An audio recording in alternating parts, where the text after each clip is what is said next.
प्रिय विद्यार्थियों, good morning. आज हम विषय हिंदी बाल गोविंद भक्त नामक जो पाठ है उसकी पुनरावृत्ति कर रहे हैं। कार्यपत्रक 49 है, कक्षा 10 के हिंदी के विद्यार्थियों के लिए। विद्यार्थी यहाँ पर अपना नाम लिखेंगे, यहाँ पर अपने कक्षा अध्यापक या फिर अध्यापिका का नाम लिखेंगे। प्यारे बच्चों, इस पाठ के जो लेखक हैं वो रामवृक्ष बेनीपुरी जी हैं और उन्होंने बाल गोविंद भगत के माध्यम से समाज में प्रचलित जो आडंबर हैं, जो कुरीतियाँ हैं, उनको उजागर करने का प्रयास किया कि किस प्रकार से हम समाज में इन कुरीतियों को समाप्त कर सकते हैं और उनका विरोध कर सकते हैं। तो आइए जानते हैं इस पाठ के माध्यम से। ये जो क्षितिज भाग 2 से लिया गया है, बाल गोविंद भक्त रामवृक्ष बेनीपुरी द्वारा रचित बाल गोविंद भक्त नामक पाठ एक रेखा चित्र है। प्यारे बच्चों, रेखा चित्र को हम शब्द चित्र भी कहते हैं, अर्थात शब्दों के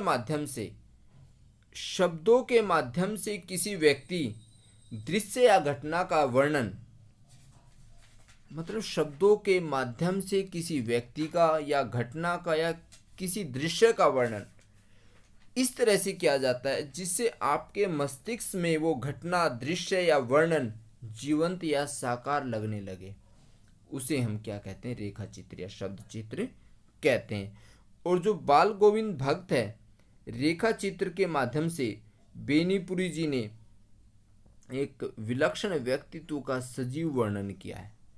जो बेनीपुरी जी हैं वो एक सजीव वर्णन कर रहे हैं, उसको पढ़कर के ऐसा लगता है कि वास्तव में ऐसा हुआ होगा, जो मानवीयता, लोक संस्कृति और सामूहिक चेतना का भी प्रतीक है। वे गृहस्थ हैं, कौन? बाल गोविंद भगत। किसान हैं, सन्यासी न होते हुए क्या हैं? सन्यासी हैं। और लोभ, लालच और स्वार्थ से रहित सच्चे इंसान भी हैं। उन्हें किसी प्रकार का लोभ, लालच, मोह नहीं है। वे सामाजिक रूढ़ियों और कुरीतियों और आडंबरों पर करारा प्रहार करते हैं। तो आशा करता हूँ आप इसके बारे में समझ गए होंगे। अब आगे अभ्यास को जानते हैं। रेखा चित्र की क्या क्या विशेषताएं होती हैं। तो प्यारे बच्चों, ये आपकी वर्कशीट तैयार कर दी गई है। रेखा चित्र में क्या क्या विशेषताएं होती हैं। रेखा चित्र में शब्दों के माध्यम से किसी व्यक्ति, दृश्य या फिर घटना का वर्णन इस प्रकार से किया जाता है कि वो आपके मस्तिष्क को जीवंत या साकार लगने लगे, जैसे लेखक ने किया है। वह क्या कहलाता है? रेखा चित्र कहलाता है। इसको हम शब्द चित्र भी कहते हैं और इसकी प्रमुख विशेषता जो है चित्रात्मकता और एकात्मकता है। तो आशा करता हूँ आप इस प्रश्न को समझ गए होंगे। प्रश्न नंबर 2, बाल गोविंद भक्त सन्यासी न होते हुए भी सन्यासी हैं, लेखक ने ऐसा क्यों कहा?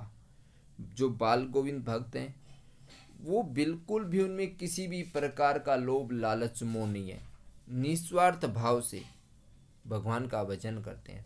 बाल गोविंद भक्त स्वार्थ से परे, बिना किसी लालच के कभी भी झूठ नहीं बोलने वाले और व्यवहार कुशल व्यक्ति हैं और सच्चे इंसान हैं।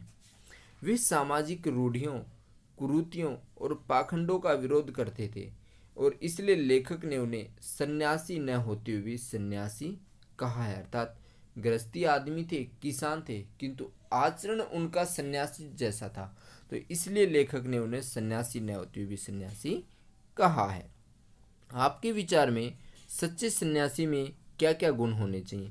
तो भाई हमारे विचार से तो वो सत्यवादी होना चाहिए, अहिंसा का पुजारी होना चाहिए, हिंसा करने वाला नहीं होना चाहिए, स्वार्थ से रहित होना चाहिए, लोभ लालच नहीं होना चाहिए, मोह माया से परे होना चाहिए, सामाजिक रूढ़ियों और पाखंडों आदि से दूर रहना चाहिए। प्रश्न नंबर 4, किन घटनाओं से साबित होता है कि बाल गोविंद भक्त सामाजिक सुधार और महिला पुरुष समानता के पक्षधर थे? तो उनके जीवन में घटना घटित होती है कि बेटे की मृत्यु होने पर शोक न करते हुए गीत गाकर अपने भाव प्रकट किए। भाई घर में बेटे की मृत्यु होगी, उसके बावजूद भी वो शोक प्रकट नहीं करते।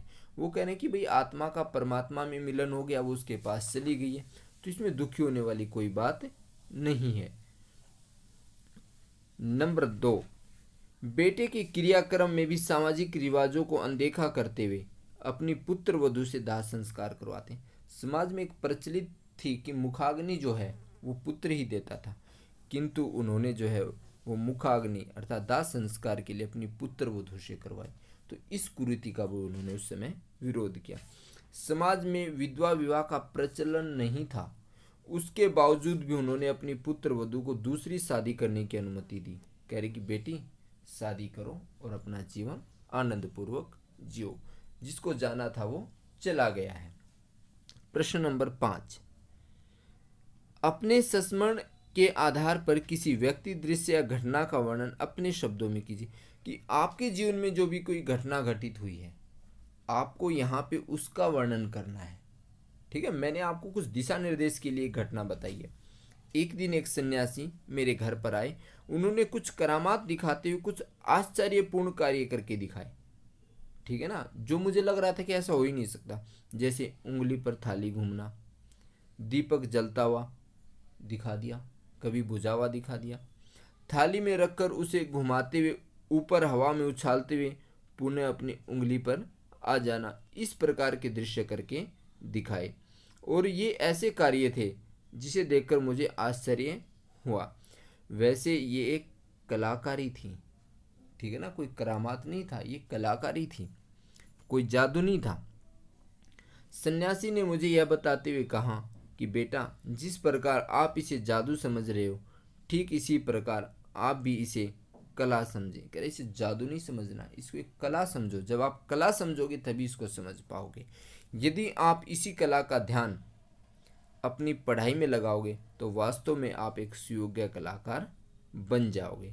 तो प्यारे बच्चों, आशा करता हूँ आप इस गतिविधि को समझ गए होंगे। तो आज के लिए इतना ही। धन्यवाद।